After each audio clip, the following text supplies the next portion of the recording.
there are tests to see people's perspective, and some people, automatically draw towards lines, and other people draw towards larger images.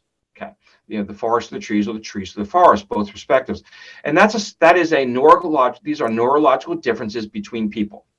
Okay, and they're called embedded image tests. It's a psychological term, and so we're all different, and that's really important. So that everybody's going to kind of see. Everybody can ultimately see what I've described, but that for some people, they'll see it right away, and other people, they're staring at the red disc. I give presentations. That's a good analogy. The embedded images where you see the pattern of dots, and some people will see a wolf. Correct. And other people, and I have to say, I'm not one of the ones that can see those animals. That's fair.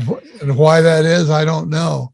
But I do know that it happens, and and that they can show you, somebody can draw the image and overlay it over all those dots, and then you say, "You're right, it's there." Yeah. So I see that's a very important. It's a neurological difference.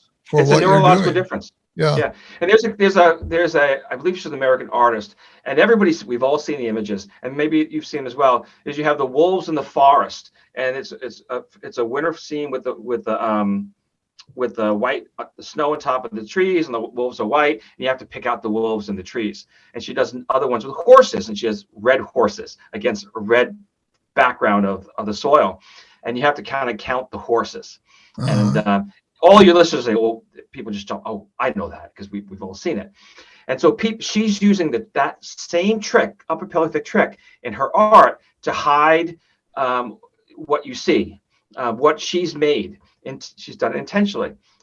I'll remember the name probably in a few minutes. So it's a neurological difference, and people test for this.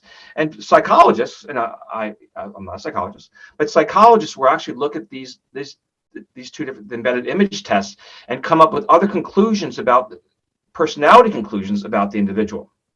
And so I earlier on I said that I'm dyslexic. Okay, and a dyslexic person thinks in pictures.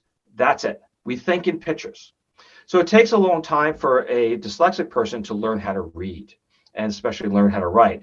And sometimes I'll write a sentence, and I'll maybe 10 words in a sentence, and I actually missed 3 of them because it was just streaming off my head in pictures.